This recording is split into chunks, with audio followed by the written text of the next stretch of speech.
주신 말씀은 에스겔서 4장 말씀입니다. 1절로 17절까지 말씀 한 절씩 교독하도록 하겠습니다. 너 인자야, 토판을 가져다가 그것을 내 앞에 놓고 한 성읍 곧 예루살렘을 그 위에 그리고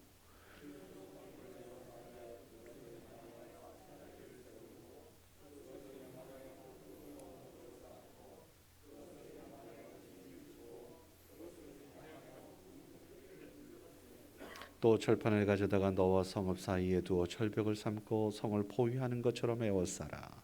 이것이 이스라엘 족속에게 징조가 되리라.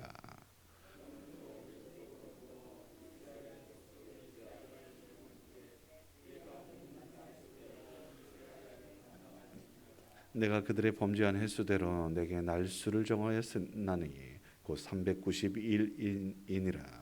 너는 이렇게 이스라엘 족속의 죄악을 담당하고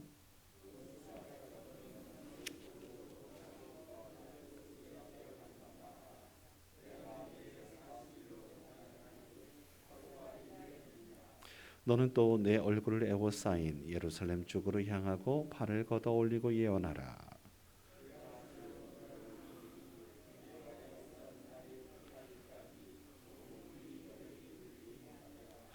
너는 밀과 보리와 콩과 팥과 조와 귀를 가져다가 한 그릇을 담고 너를 위하여 떡을 만들어 내가 옆으로 눕는 날수 곧 390일 동안 먹되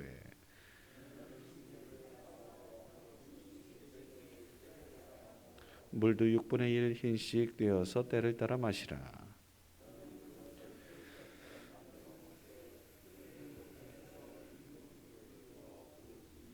또 여호와께서 이르시되 내가 여러 나라들로 쫓아내어 흩어버릴 이스라엘 자손이 거기서 이같이 부정한 떡을 먹으리라 하시기로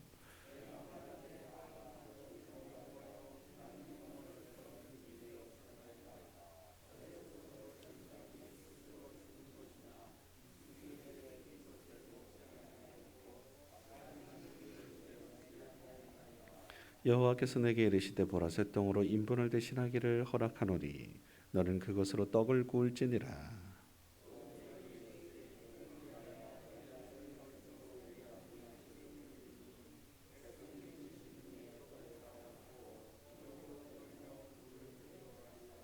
함께 떡과 물이 부족하여 피차에 두려워하여 떨며 그 죄악 중에서 쇠퇴하리라. 아멘. 오늘 말씀을 보면 하나님의 뜻과 내 뜻이 다를 수 있다라는 것을 보게 되는데요. 주님의 뜻과 나의 뜻이 하나가 될 수 있기를 주의 이름으로 축원합니다. 우리가 주기도문에서도 하늘의 뜻이 땅에서 이루어진 것 같이 라고 이렇게 고백하지 않겠어요? 바라기는 하나님의 뜻과 우리의 뜻이 하나가 될 수 있기를 주님의 이름으로 축원합니다. 그런데 이스라엘 백성들이 하나님께서 택한 백성이었음에도 불구하고 그들이 하나 되지 못했었습니다. 하나님의 뜻이 이스라엘 예루살렘의 멸망이었어요. 그런데 그 멸망에 대해서 하나님께서 선포하라고 명령하셨지 않겠어요? 에스겔하고 예레미야하고는 거의 동시대에 말씀을 선포했던 사람들이에요. 예레미야는 본국 예루살렘에 남아 있었고 그래서 그 패망하는 모든 것들을 지켜봤고요. 에스겔 같은 경우는 포로로 2차 포로로 끌려가서 저 바벨론 땅 그발강가 그쪽까지 끌려가서 포로된 자들을 위로하며 하나님의 말씀을 대언한 사람이었단 말이죠. 이렇게 다른 환경이지만 시기적으로는 같았어요. 그리고 선포된 내용도 같죠. 예루살렘 멸망할 거야. 그런데 그 말이 듣기 싫었죠. 이스라엘 백성들 듣기 싫었습니다. 우리나라가 왜 망하냐? 지금은 힘이 없어서 잠깐 왔지만 다시 돌아갈 것이니까 금방 돌아갈 것이다. 하나님 살아계시다. 라고 이야기하면서 아니라고 막 외치고 부인하고 부정하기에 이르렀습니다. 근데 하나님의 말씀을 몰라서 그런 겁니다. 제가 말씀드린 거 있지 않아요? 무지는 죄입니다. 하나님의 말씀을 모르면 무지가 되고 그 말씀 무지로 인해서 고집쟁이가 돼요. 무지가 돼서 고집쟁이가 돼. 그래서 오늘 말씀은 그 무지를 깨우치려고 어떻게 퍼포먼스를 벌여요. 그림을 그리라고 이야기를 합니다. 그리고 예루살렘 성을 그리고 적군이 포위하는 이런 그림을 그려요. 그리고 그 시점에 에스겔이 말을 못해요. 벙어리가 돼요. 그리고 말을 못하는 사람이 갑자기 그림을 그려서 주님의 뜻을 증거하려고 하는데 그 상황 속에서 이스라엘 백성들이 이 고집 피우니까 듣지 않으려고 귀를 막으니까 들리지 않는 거예요. 얼마나 답답했겠어요. 이야기를 해도 뭐 안 들어, 상황들을 보여줘도 안 이해를 못해. 그래서 이제는 너무 답답해서 이제 몸으로 또 보여줘요. 어떻게 보여주냐면 이렇게 한쪽으로 누워 있는 거예요. 왼쪽으로 390일 동안 누워서 그냥 먹고 자고 너 이거 힘들어도 이거 돌리지 마라고 이야기하고 이쪽 오른쪽으로 또 누워서 40일을 또 그렇게 하라고 해요. 하루에 1년씩이다라고 오늘 말씀하고 있잖아요. 그 옛날에 40일을 해서 40년 동안 출애굽 광야 시대를 보낼 거야 라고 했던 것처럼. 근데 이게 무슨 뜻이냐면 범죄한 날수를 1년씩 계산한 것이다. 유다는 40년 동안 나를 떠나서 말씀을 떠나 살았다. 그러면은 북이스라엘은 뭐예요? 390년 동안 그렇게 했다. 오랫동안 그렇게 하나님을 멀리 떠났던 이 상황들을 보여주는 거예요. 불신과 불순종과 하나님을 향한 이러한 모습들. 그래서 제가 성경 공부했던 분들한테는 제가 말씀드린 게 있어요. 열왕기서를 읽을 때에 주목해야 될 것이 있다. 뭐냐? 열왕기서를 기록한 이유는 이 땅이 이 하나님의 선민이라고 하는 이스라엘이 멸망한 이유가 뭐냐? 그거는 북쪽 이스라엘 때문이다 라는 그 주제를 가지고 나아간 거예요. 하나님께서 이 선민이 망하게 된 것은 지도자들 때문인데 첫 번째 주인공은 솔로몬 때문에 이 나라 망했다. 그리고 북쪽 이스라엘의 여로보암 왕 때문에 망했다. 그리고 열왕기서에서 제일 많은 비중을 차지하는 것이 아합 왕 때문에 망했다 라고 기록하기 위해 열왕기 상하 전체를 묶어버린 거예요. 그리고 그 상황에서 뒤쪽에는 이제는 북쪽 이스라엘이 멸망하니까 남쪽 유다 해서 남유다 마지막 멸망할 때에 히스기야를 비롯해서 그 이하의 왕들 때문에 망했구나 라고 이야기하며 시드기야를 통해서 그야말로 멸망하게 됐다라는 것을 이야기하고 싶은 거예요. 나중에 기회가 되면 한번 이야기를 하겠지만 오늘 말씀은 그래서요. 남유다 그 모든 것들을 북이스라엘 모든 것들이 하나님을 신뢰하지 않고 내 나름대로 우상을 섬기고 하나님도 때로는 하나님도 겸하여 섬기고 아니 하나님을 다 멀리 보내버리고 우상을 섬겨서 그래서 망한 거야 라고 이야기하는 거예요.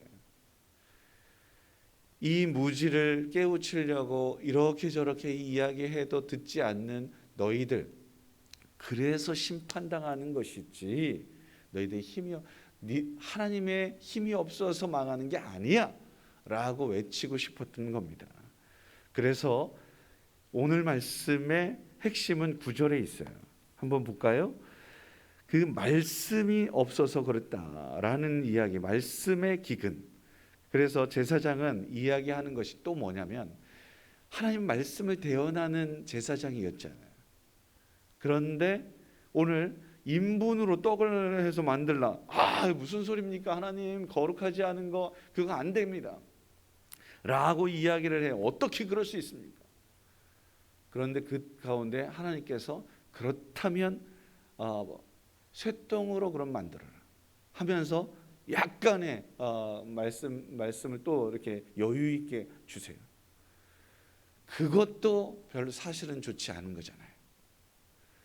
하나님의 말씀을 맡은 자가 이 모든 것을 감당해요. 제사장이었어요, 에스겔이. 이거는 욕먹을 짓이에요. 만약에 목사가 막 여러분들이 용납하지 못할 것들을 해야 할 수밖에 없어. 하나님 명령하셔서. 저 얼마나 욕먹겠어요. 아유 저것도 목사야 하면서 막 얼마나 뒤에서 수근수근거리고 눈짓하며 그냥 눈총을 쏴서 너무너무 아프고 힘들고 어려워.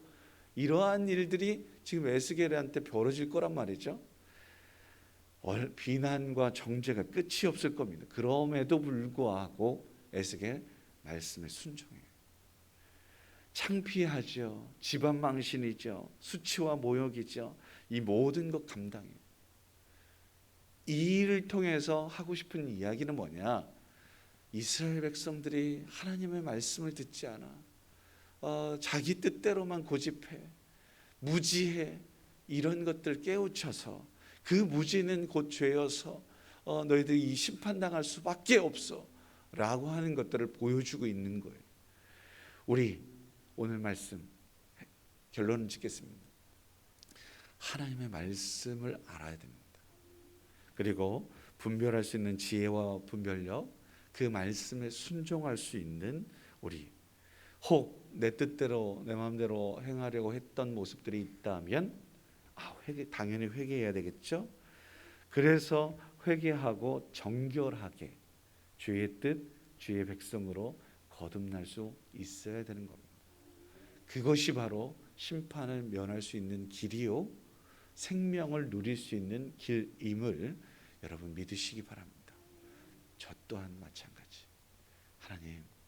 하나님의 뜻만을 선포하고 그 뜻이 혹 좁은 길이요 수치와 모욕의 길이일지라도 감당할 수 있도록 힘도 주시고 능력도 주시고 오직 진리 위에 말씀 위에 바로 설 수 있도록 하나님 깨우쳐 주세요. 이것이 성경에서 누누이 이야기하는 바요 오늘 말씀이 그런 말씀을 주고 있다. 우리 모두가 하나님의 뜻을 온전하게 알아 그렇게 실천하며 순종하며 살아갈 수 있는 생명을 누릴 수 있는 저와 여러분일 수 있기를 주의 이름으로 축원합니다. 기도하겠습니다. 거룩하신 아버지 하나님, 주님께서 보내신 분명한 사인이 있습니다. 그런데 그 사인도 제대로 알아듣지 못하는 이 어리석음을 용서하여 주시옵소서. 영적인 부족함, 영적인 무지함, 주님의 뜻을 헤아리지 못하여 어리석게 죄를 범하고 있음에도 불구하고 무감각하고 무지하고 불순종하고 아버지는 고집 피우는 이러한 모습들은 없는지, 이스라엘의 백성의 모습이 곧 내 모습입니다. 주여 어찌하오리까? 말씀에 민감하게 하옵소서. 죄에 민감하게 하옵소서. 세상의 미혹에 휩쓸리지 않게 하여 주시고 온전히 주의 말씀에 민감하여서 하나님께서 원하시는 그 길, 내가 가야 할 길을 분명히 알고 내가 행해야 할 삶을 아버지는 제대로 삶을 살아 나아갈 수 있도록, 그래서 내가 가는 길, 하나님께서 보여주신 그 길로, 생명의 길로 많은 사람들과 함께 걸을 수 있는 우리 모두가 되게 하여 주옵소서. 이 땅 가운데 길을 잃고 헤매는 이들이 얼마나 많은지요. 오 주여, 그 길로 가면 망한다, 그 길로 가면 죽음의 길이다 라고 외칠 수 있도록 이 땅의 교회가 아버지는 빛으로서 등대로서의 사명을 감당해야 될 줄 믿습니다. 빛을 잃어버리고 있는 이 상황에서 내가 빛이 아니요 우리 주 예수 그리스도께서 빛 되심을 온 세상에 증거하게 하여 주시옵소서. 마지막 때를 살고 있습니다. 우리를 부르신 분명한 이유는 우리에게 착하고 충성된 종이 되라고 말씀하심인 줄 믿습니다. 지혜로운 5 처녀가 되어야 한다고 말씀하시는 줄 믿습니다. 그러니 기름을 준비하게 하여 주옵소서. 게으르거나 나태하지 않게 하여 주옵소서. 회개하여 돌이켜 정결한 신부가 되게 하시고 주님의 잔치에 참여하는 우리 교회 되게 하여 주옵소서. 거룩한 주일을 준비하는 날입니다. 하나님, 지난 한 주일 동안도 주님의 은혜 안에 거하게 하시니 감사하고 말씀 안에 거하게 하시니 감사하고 11월을 새로운 달을 맞이하여서 감사하며 아버지 하나님, 하나님께서 주신 감동으로 찬양하며 그렇게 살아갈 수 있도록 이끌어 주셨음에 감사하고, 위드 코로나 상황임에도 불구하고 아버지 하나님, 그 모든 상황 속에서도 안전하게 지키시고 보호하신 모든 것들이 주님의 인도하심인 줄 믿고 감사드립니다. 더욱더 하나님을 찾고 하나님께 향할 수 있는 우리 모두가 되게 하여 주옵소서. 세상으로 나아가는 것에는 너그럽고 넉넉한데 하나님께 나아가는 것은 아버지 하나님, 왜 이렇게 마음이 옹졸한지 주여 우리의 마음을 넓혀서 주의 뜻 이루며 주님께서 원하시는 바를 아버지 하나님 믿고 담대하게 걸을 수 있는 우리 모두가 되게 하여 주시옵소서. 오늘도 주신 말씀에 따라서 말씀을 순종하게 하시고, 또한 아버지 하나님, 무엇보다도 하나님으로 인정하며 하나님 고백하며 살아갈 수 있는 우리 모두가 되게 하여 주옵소서. 오늘 한날 아버지 하나님께서 원하시는 뜻을 이루며 살아가는 우리 성도들, 이웃들에게도 눈을 돌리게 하시고 아버지 하나님 사랑과 긍휼로 저들을 돌보고 이끄는 주역이게 하옵소서. 귀한 예물 주님께서 드린 손길이 있습니다. 아버지 하나님, 또한 무명으로 또 이름을 기록하여 나아간 주의 귀한 백성들, 또 기도 제목들, 감사의 제목들이 있습니다. 나의 입술의 모든 말과 삶의 향기가 주님을 증거하는 도구가 되게 하옵소서. 예 주님, 그렇게 할 수 있도록 도우시옵소서. 하나님의 은혜를 꼭 붙들고 살아가게 하시고, 아버지 하나님, 주님 몸도 마음도 연약하지만 주의 은혜로 살아간다 고백하오니 아버지 하나님, 주님의 손을 굳게 잡고 전진하며 동행하며 주님의 이끄심에 아버지 하나님 순종하며 나아가는 귀한 가정 가문 될 수 있도록 은혜 베푸시옵소서. 우리 모두에게도 함께 하실 것을 기대하며 예수님의 이름으로 간절히 기도드립니다. 아멘.